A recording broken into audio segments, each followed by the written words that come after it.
জুলাই গণ অভ্যুত্থানে মানবতাবিরোধী অপরাধের মামলায় জাসদ সভাপতি হাসানুল হক ইনুকে 10 বছরের কারাদণ্ড দিয়েছে ট্রাইব্যুনাল।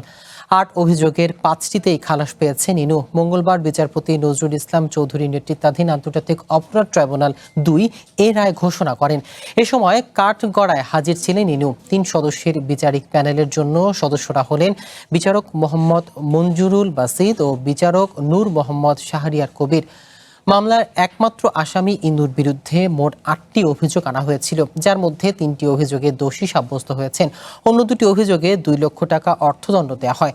প্রসিকিউশনের তদন্ত দল ইনুর বিরুদ্ধে 2025 সালের 25শে মার্চ তদন্ত শুরু করে আর প্রতিবেদন দাখিল করে 11 সেপ্টেম্বরের পর 25 সেপ্টেম্বর ট্রাইব্যুনাল আনুষ্ঠানিক অভিযোগ দাখিল করে প্রসিকিউশন।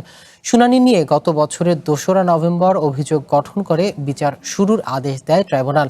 সাক্ষ্য ও যুক্তিতর্ক উপস্থাপন শেষে গত 22 জুন রায়ের জন্য মঙ্গলবার দিন ঠিক করে দেয় ট্রাইব্যুনাল। জুলাই অভ্যুত্থানের পরপরই 26শে আগস্ট রাজধানীর উত্তরা থেকে হাসানুল হক ইনুকে গ্রেফতার করে পুলিশ। বিভিন্ন মামলায় হেফাজতে নিয়ে তাকে জিজ্ঞাসাবাদ করা হয়।